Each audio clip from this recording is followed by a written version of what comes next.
There are new technologies today that allows us to do things we haven't been able to do in the past in terms of our ability to monitor and govern data. And AI allows us to smartly automate activities that in the past required just a human intervention.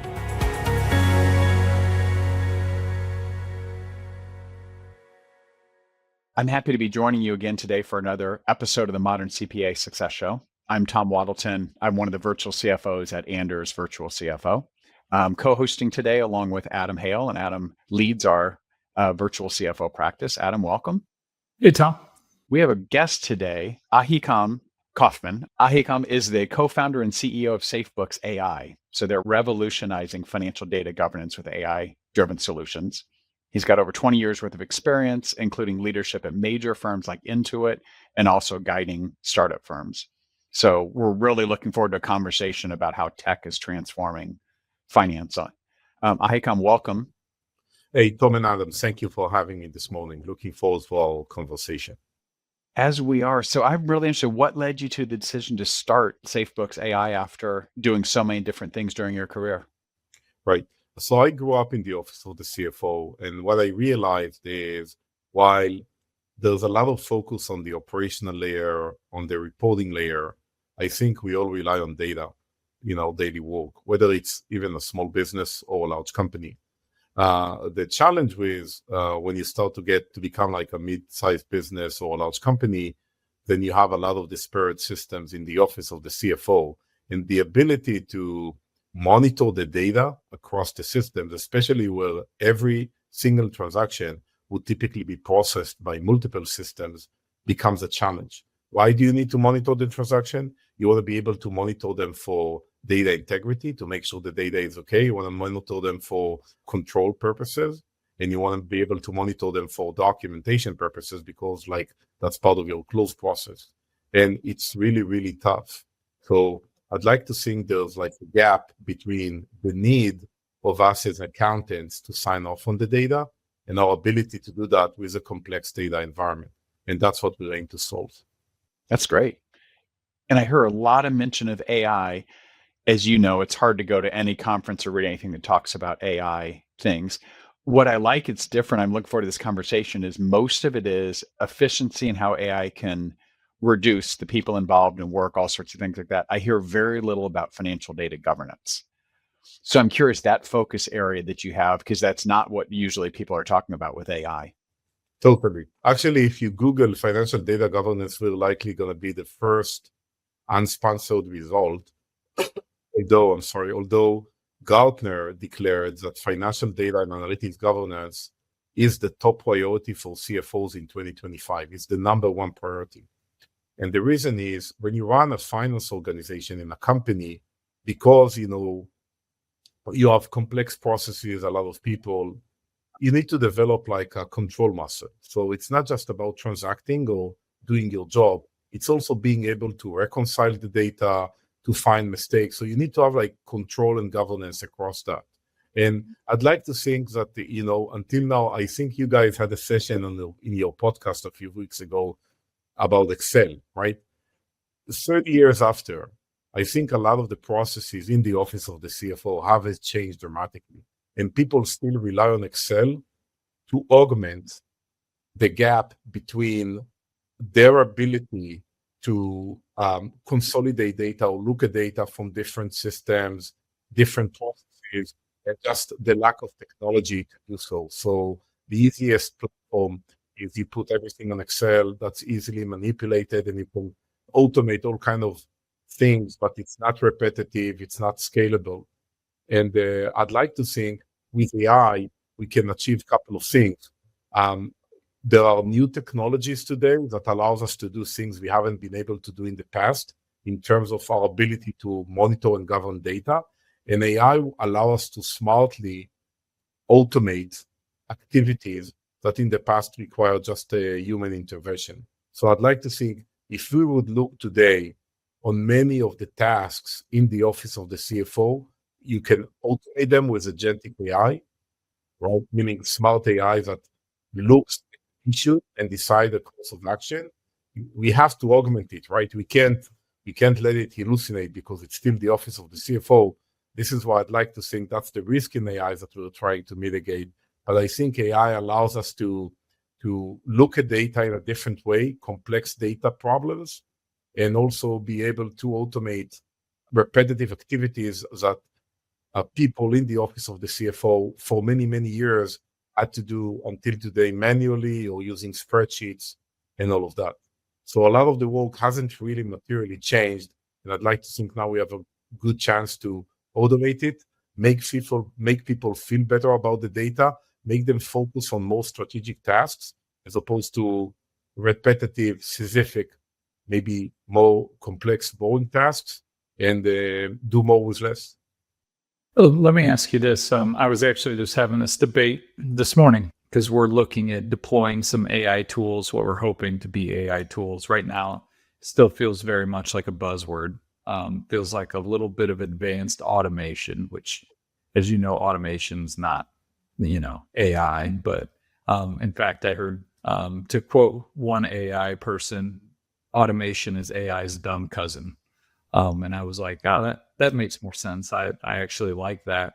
But we were kind of talking today about, so in our world, in the CAS practice, whenever you're doing client advisory services, you're not working with, we don't work at GM. So we're not like full-time CFOs, and we're not working with 9 billion records. What we're doing is we're typically working with small to medium-sized businesses that have 100 to 500 transactions a month. Generally, they can have 1,000 or 2,000, but we're trying to jump from client to client to client. Those clients are going to have different systems. They're going to have different inputs. I'm not necessarily needing to, they're not always going to have the same general ledger or accounting software, but they're also going to have different time entries and different software. There's going to be like this combination of, in order to get to that real-time reporting that you're talking about and be able to do that more valuable stuff, I've got to be able to connect 3 or 4 different data sources and pull it all together into one data lake.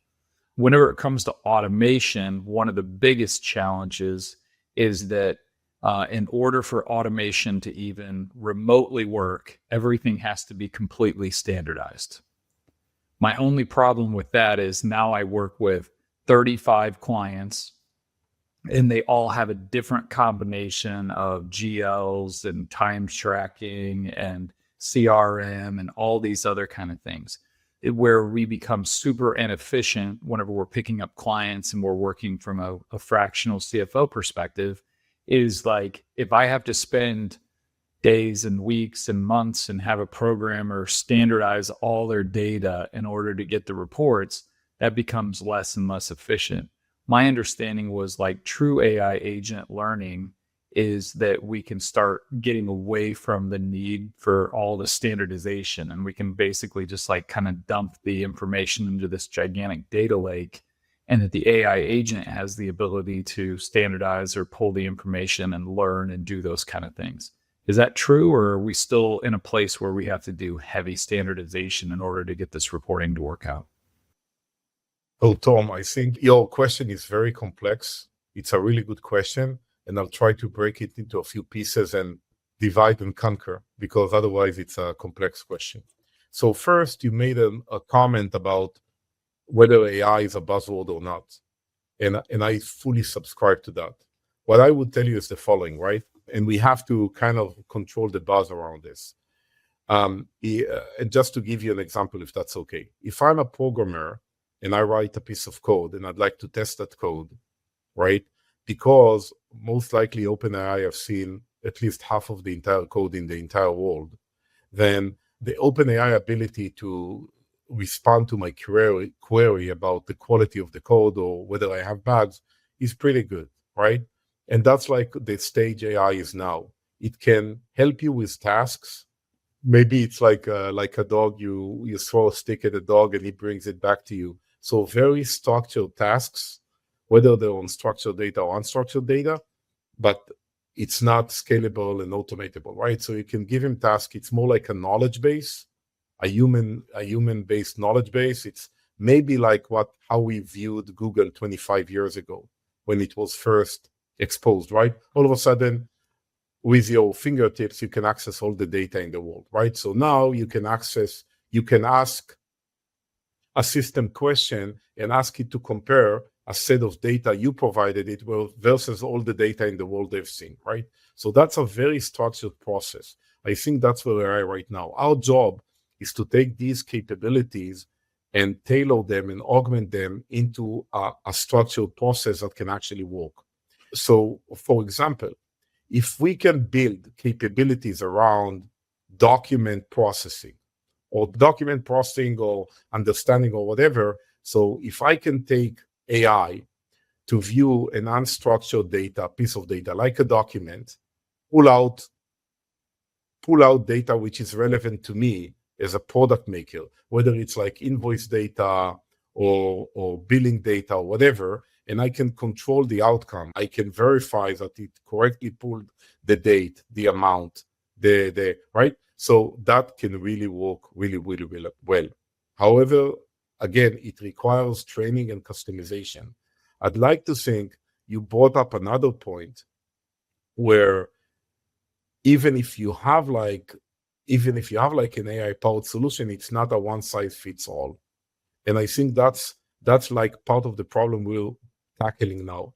Because we are dealing with larger companies, we do have to take whatever we built, the technology, and tailor it to the customer, to its systems, to its processes, and then it can work. But to take an off-the-shelf product, AI-powered, and be able to work with dozens or hundreds of customers without any customization or training, I think you're right. It's not there. Maybe you can do certain things like document processing, things around that. But for most of what AI can provide now, it's not going to be a good solution. Again, a year from now, it can be totally different. Plus the fact that AI hallucinates, which we have to control that. So AI many times would fake an answer. So AI today is not programmed to say, I don't know. It will always give you an answer which you need to check. This is why in our solution, and I just don't want to deviate too much from your examples, but in our solution, we contain the AI to do very certain things that it can do really well, and things that I can also test and control the quality of the outcome, as opposed to just take a bunch of data, throw it at the AI and ask it to give me something. That's not going to work. And I think you're very much right there. However, you do have capabilities like, again, to be able to decipher unstructured data, to be able to read a document where I can augment existing technology with the capabilities from AI and still control the outcome. And that's what we're doing. So a long answer to a long question, but I think you're right. Certain things can work really well. Certain things, it's still a buzzword.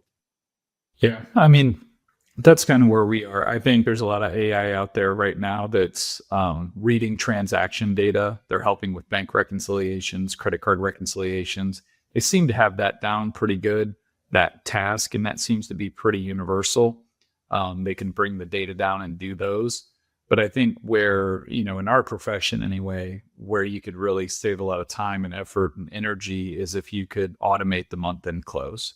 So if you could pull together all the worksheets, all the work papers, do a lot of the data validation and set that stuff up, I think that's where we have the biggest opportunity to win.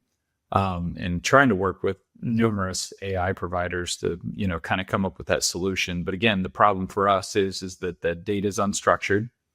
And you could structure the data, but again, if you're doing it for every single client and you're doing it, it's time consuming. It's not cost effective yet to do it. Right. It's cost effective to do it for a large company.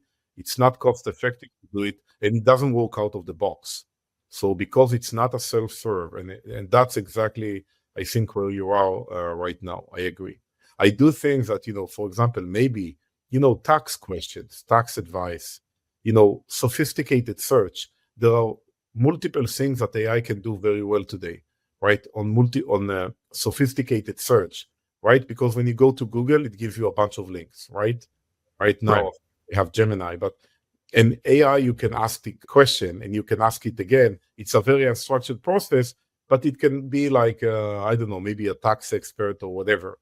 Again, you can process documents. You can do very limited things within the world of accounting today. But in order to have a more sophisticated solution, I'd like to think that what we're doing, which is very much tailored into every company process, that's the way to go now.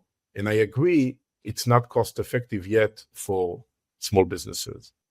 So, Ahikam, at the engagements that you work on, you had said it's mid-sized companies. Do you want to help us understand kind of how that works? It sounds like you're going in and doing some customization and saying, okay, for this company and this set of tools, but we'd love to hear what that looks like when you engage with someone. Right. Right. And I think a lot of it kind of Tom touched on. So basically what we're doing is when you run a large business, you need to have controls. You need to check things on a daily, weekly, monthly, quarterly, and sometimes annually basis or multiple times across the year. And those are like specific repetitive tasks, which requires you to pull data from different sources, analyze the data, check it, remediate it, and document it. And that's what SafeBooks does. So for example, if you have like a complex order to cash process, which includes like, documentation, orders, sales order documentation, which is processed by a CRM, which then goes to a billing system, which then goes to a payment gateway, which then goes to an ERP. And then you have like refunds and RMA and returns and things like that. And you need to reconcile all the data and you need to check all the data. You need to check that certain things happen.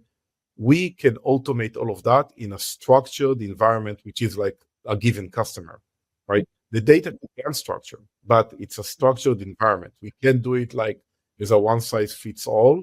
I'd like to think maybe 10, 15 years ago, a company started called Palantir, which is a very successful company. And I'd like to think they're very much doing so. They created this platform, but you have to build use cases for every customer, which are tailor-made for them. So our ability to aggregate all the data from the disparate system, from the different sources, mesh it together using our technology, create like what we call is a single graph database, which interlinks all the data across the system as if it was a single system, allows us not only to check, validate the data, but also apply AI on top of the data now that all the data is organized in a way that can replace manual tasks that people are doing today, mostly using spreadsheets, including fully automating wallpapers. So every wallpaper, what is a wallpaper? Wallpaper is when someone takes a bunch of data, whatever, captures it, and then apply a certain logic, and he checks all kinds of things and want to make sure. And then when everything is fully checked, he documents it in that piece of paper. We are fully automating that again for every given customer. And I'd like to think that by doing that, we allow people to save a lot of time associated with pulling data from different sources, but not just that.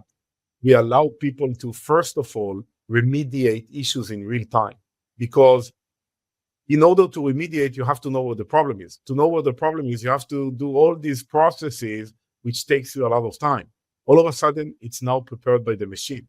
The other thing is we expedite the close and audit process because all the wallpaper used to spend a couple of days on each to prepare, they're now prepared automatically. The other thing is financial data is money. If you have a mistake, it's not just a data mistake. It could also be money you leave on the table. Last week, we told the customer that due to data issues, they accounted for their revenues by like $6 million per month, meaning they had like certain things which are not fully reconciled, which caused them to think that their business, unfortunately, was bigger than what it really was. But when you have investors, when you need to report it to tax, it's very bad to make these mistakes. If you need to pay, for example, tax for the data. With another customer, we actually were able to find that they underbill their customers, right? So think about businesses who be like, by the way, sometimes you have small businesses like that. they need to build 20,000 customers a month. You have mistakes. Our ability to automate that data governance, these processes, and make sure that every single week you can make sure that all your customers will bill on time, allows you to kind of get that value. And that's like some of the things we're doing. Okay.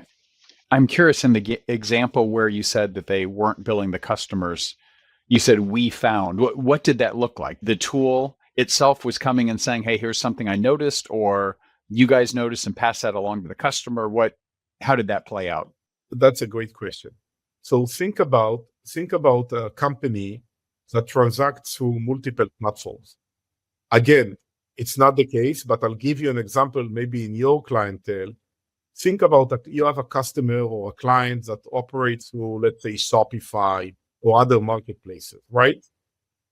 And then for whatever reason, if everything is manual and you're not fully synced with all the marketplaces, you can have a situation where you process the transaction, you even ship the product, but you didn't bill for that product because, again, I'm talking about large numbers. So imagine you have like 5,000 transactions a month with Shopify.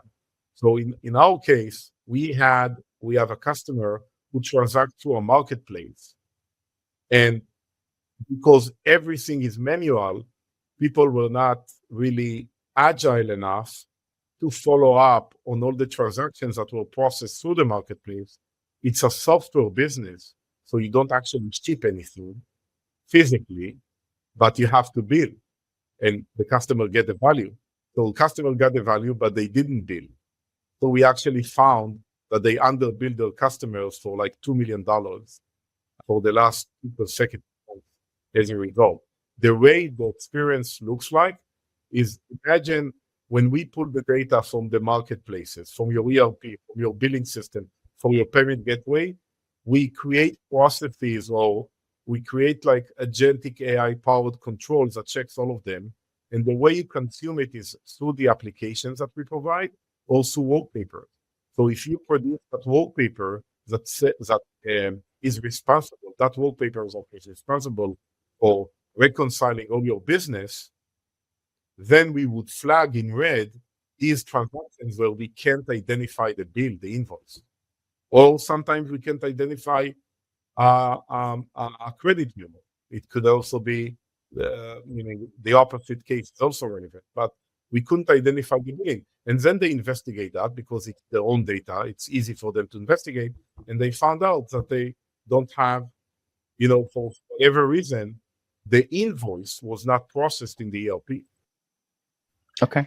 Those are great examples. So Ahikam, if you think about smaller companies, and many of our listeners are accountants who do advisory service, but they tend to be on the smaller companies, what advice would you give? Because we're all talking about AI, we're all doing different things, but how could what you've learned with SafeBooks apply to these things? Or maybe SafeBooks applies too, but what would you have us do? Because we also have accounting systems and other systems, like think of like a bill.com plus QuickBooks Online, maybe other tools like a time entry kind of system.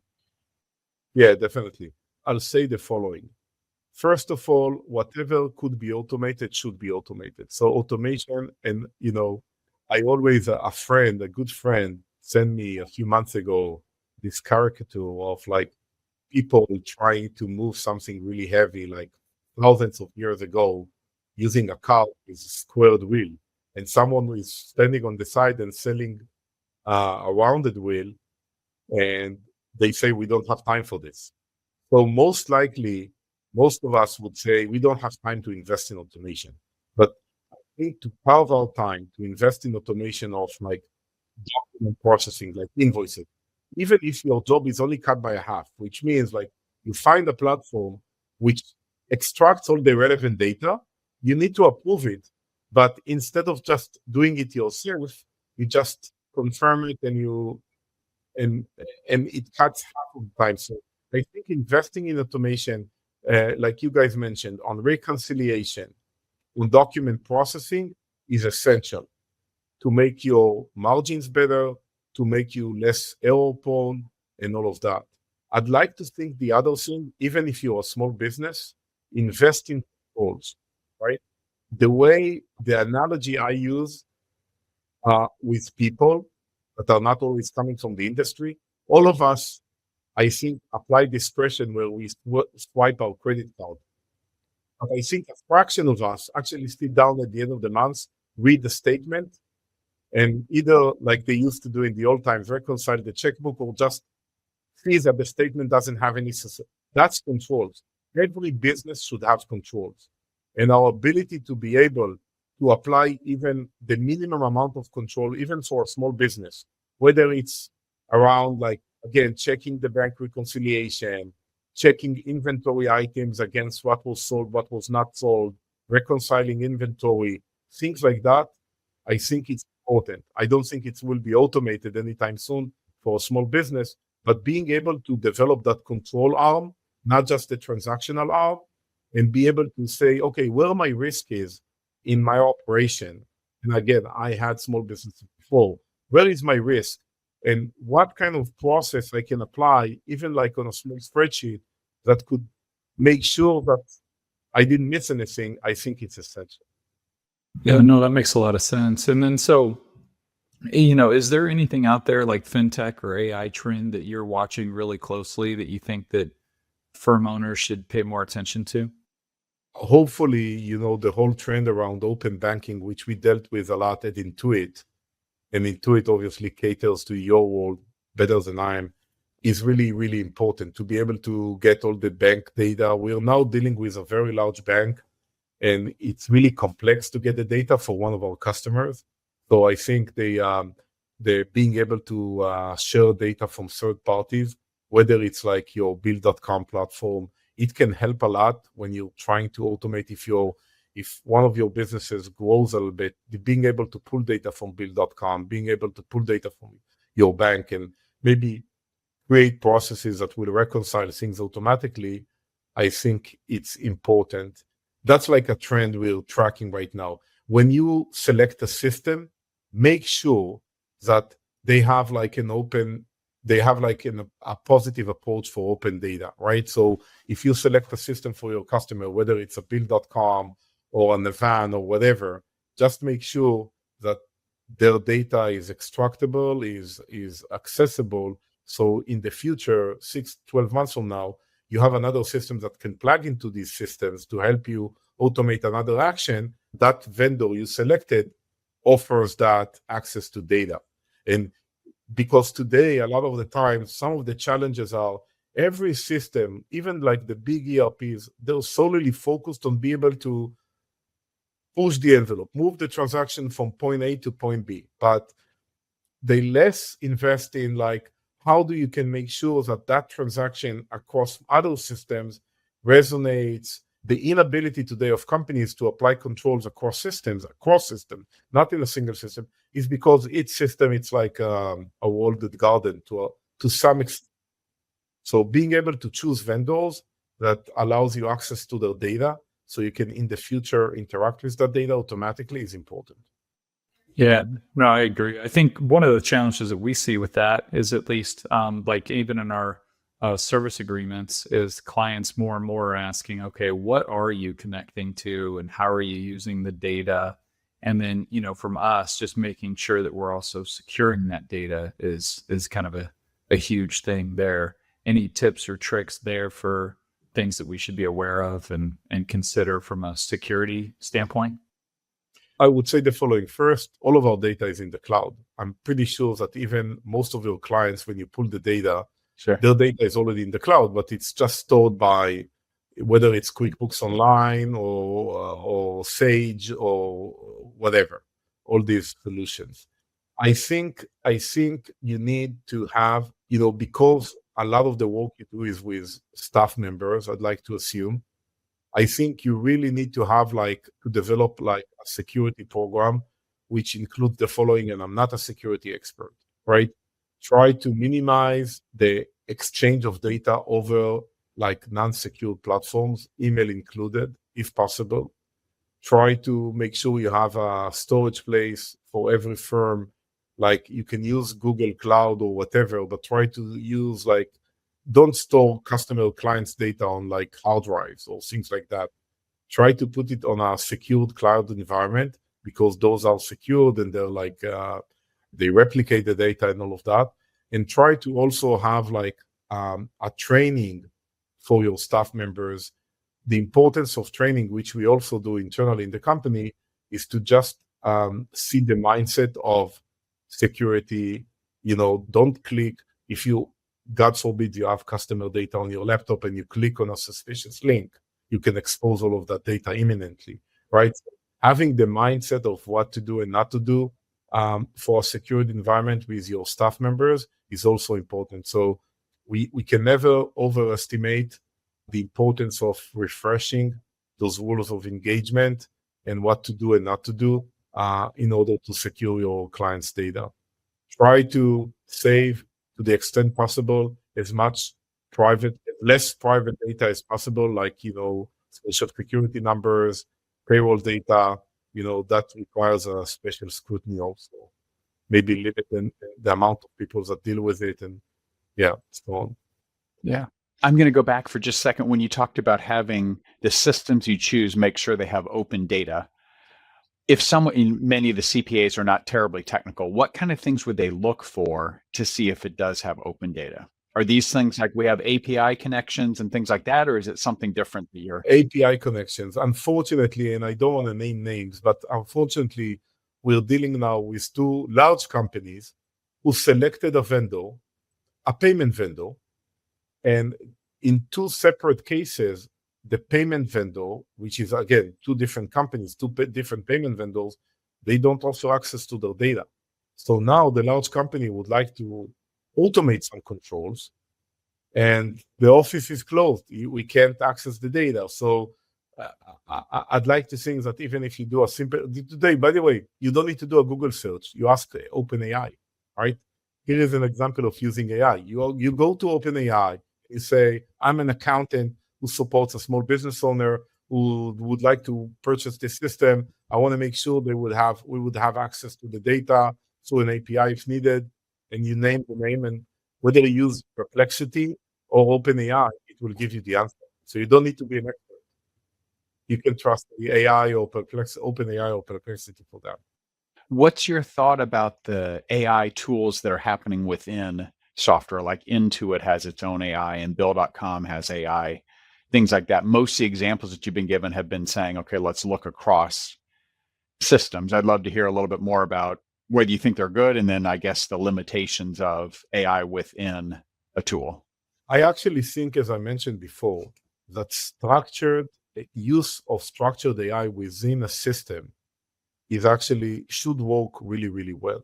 By the way, people are not aware. We can talk more about it. I'll give you another example, which is not relevant for accounting. I'll give you another example, but I'd like to think, for example, one really painful issue is to avoid double payments.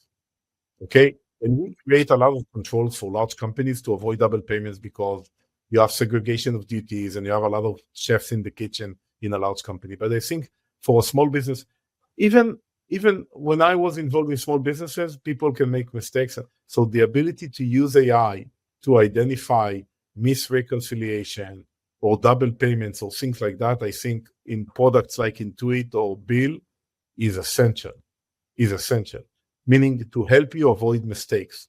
In that respect, and I think people are not really mindful about that, Google recently added the Gemini AI to all of its products. So right now, imagine, and I want to just seed the idea in people's mind. Let's say you have a thread with a client about a topic. So, and you want to check where did you land with that thread, right? Because maybe it ended halfway through the finish line. You didn't get to the finish line, right? So what we used to do, we used to go to Google and search in our email and see all the thread and start reading it. Today, you can ask Gemini the question. You can ask Gemini within your Gmail, hey, I had this thread with the client ABC. Did we agree on an action item or not? It's that crazy. So, the ability to, meaning what I think your listeners should adapt is, if I used to do something specifically and I used to work hard, if there is an AI component needed in whatever platform I'm using, I'll try to use that first when you have a question. Maybe the AI can give you the answer. Again, it's not a structured process, but it can save you time and effort. Okay, that's a good example from that. By the way, you can, for example, let's say you have a meeting with a client. You can go today to Google, I think, inside Google Calendar with Gemini and tell him, hey, I want to schedule a follow-up meeting with my client on a monthly basis. This and that client, go over certain things. And Gemini will do it for you. And he would schedule the meeting and he would check that you got acceptance and all of that. It's like daily tasks that are now embedded into the platform we use every day, which you can really leverage and save maybe half of the time you would spend on that task before. Okay, that's a good example. So if we bring this back to what you think our listeners should do, and you had mentioned that Gartner said financial data and governance is the top CFO priority for this year. So if someone's giving advisory services and maybe they haven't really thought about governance and things before, what would you suggest? Hey, here's a really important thing that you should focus on. Actually, we're working with a few advisory firms on being able to offer automation for stuff which previously they consulted to clients, and it ended up with like a protocol of activities they need to do manually on a monthly basis, right? So, a lot of companies, they use advisory services to say, okay, where my risks are, and then what controls should I put in place? These controls are turned into like monthly manual activities. Sure. And today you can provide it with automation. So I urge if you have any listeners that is working with like a mid-size or a large company, and they can consider, we will be happy to show them or talk to them about how these advices, which previously are turned into like manual tasks and spreadsheets that you need to produce, could now be automated, letting the customer first not spend the time on that task, second get the answer imminently in real time so they can remediate as opposed to. So I'd like to think there is also a portion, and I think that connects all the dots around the use of AI. We need to think, the way we need to think when we wake up in the morning is that everything we're doing today could at least partially be done better and easier. We just need to force ourselves not to tell the guys who sell us the rounded wheel we don't have time, but to spend a few minutes to see how we can use Gemini, leverage Gemini in the calendar, leverage Gemini in the Gmail, or if you run a larger business, leverage a tool or a solution like SafeBooks in your daily activity. Right? It requires a little bit of investment, but it can dramatically change how we operate on a daily basis. Yeah. I think you said something earlier on that really resonated, and I've heard before is don't get the shiny object syndrome. There's a lot of different tools out there, but really just start with understanding what the problem is first and then attack it from that direction. So what is the one thing that would, for you labeled it risk. What's the one things that at risk the most? And for me, whenever I was looking at it, is like, what's going to save me the most time? If this was automated, if AI could assist, and then we went to market trying to find that solution. So for us, it's that month-end close is what we're ultimately looking for. But I think just that perspective is good because, to your point, there's a million different tools out there. You got to first kind of figure out what you're trying to solve before you go looking for the right tool. That makes a lot of sense. Adam, that sounds like your big takeaway. Am I right on that? Yeah, absolutely. Yeah. I think for mine, and I said it early on, would be so much of what we're hearing from AI is what you're doing today, you can just speed up. And let me show you how much easier it is. I don't think I've heard much about from a controls perspective. And that was really valuable. Number one KPI would be that your listeners and colleagues would ask themselves, I want to make sure that me and my team are using AI on a daily basis. So if they have a tax question, they have, like, back to your point about a set of data they want to look at, or again, doing a search in emails to find a thread. If you used AI on a daily basis and even just scratching the surface, it means you're making progress. And I think that's what we should kind of educate ourselves to do more and more, and see if we can get used to that, and then it would lead to good things down the road. Yeah, I think that's a great tip. Just getting comfortable with all the different possible things that could be done. You can learn so much. I'll tell you, it's interesting. I don't want to name names, but in our sales process, I asked my team, do you use an AI? And they said no. And what I told them, listen, today we have prospects, okay? And before the call with the prospect, we want to know everything we want to know. We can know about a prospect, about a company. Instead of searching in Google, search in a let's say OpenAI and Perplexity. Try to force yourself to use AI.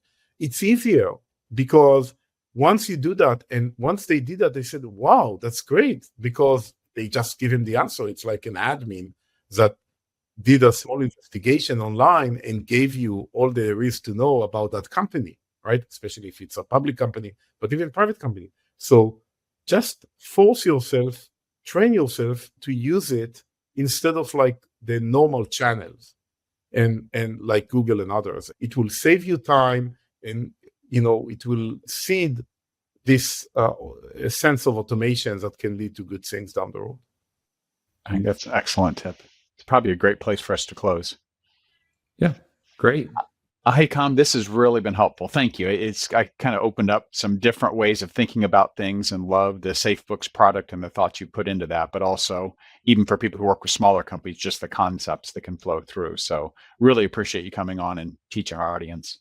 Totally. Think the way your listeners should think is that, OpenAI was trained on all the data in the world. Part of that data is small businesses. They see a metric in a small business, they can compare it to other businesses. They just need to ask OpenAI, because it's like this consultant who worked with all the companies in the world. So every question you try to ask yourself, instead of working out to answer it, try to check online. Maybe it can give you some of that answer, a way to approach the question. So great, Chip.